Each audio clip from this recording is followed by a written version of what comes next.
Anong galit mo kay Tito Soto? Anong galit mo kay Bossing Vic, kay Joey De Leon? Bakit kailangan, hindi naman galit yung kwento mo, kundi ba't mo kailangan i-reveal yung mga nakaraan nila, yung paglapit nila sa'yo? Yun nga yung actually, pwede pa magkwento ng marami just to justify what I'm feeling.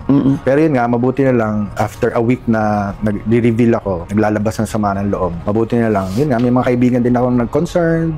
Kaya sabi ko nga, it is better for a person na to learn from your mistakes. Para sa akin, yun nga, yung nananakit ka ng kapwa mo, tapos yung mga patay na binubuhay mo pa, sabi ko, wag na lang. Kaya nga, sabi ko, pasensya na kung tayo yung makanakasakit na mga inosente. When I say inosente, these are members of the family, di ba? Siyempre, wala naman silang dito sa... Anong family? Their family. Siyempre, may mga anak yan, may mga apo yan.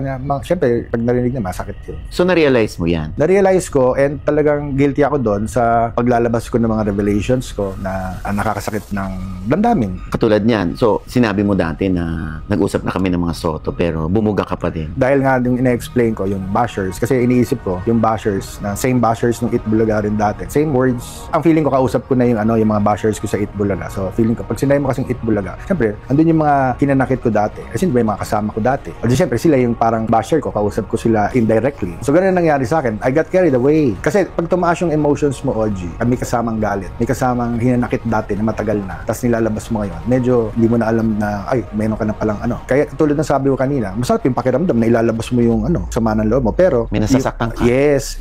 Siyempre, during those times na ilalabas ko yung sama ng loob ko, hindi ko iniisip na may masasaktan ako. In fact, during my life, naglalabas lang ako doon, yung mga tao lang doon ang kausap ko. Abay, lintek, pagbukas ko ng Facebook, nanganak na, ang dami na, ang dami ng kwento, pak. Sabi ko, hindi na ako nagbubukas ng FB ngayon kasi ang dami ng hindi totoong kwento na lumabas na puro paninira sa kanila.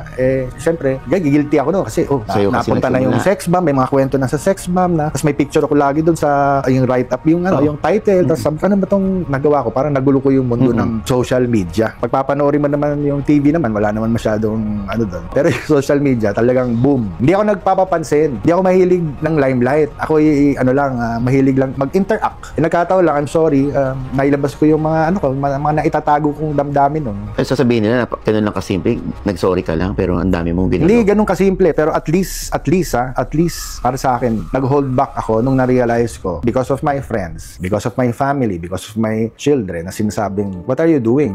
Siyempre, hindi ko kasi alam yung impact, hindi ko na realize ganun kalaki na yung impact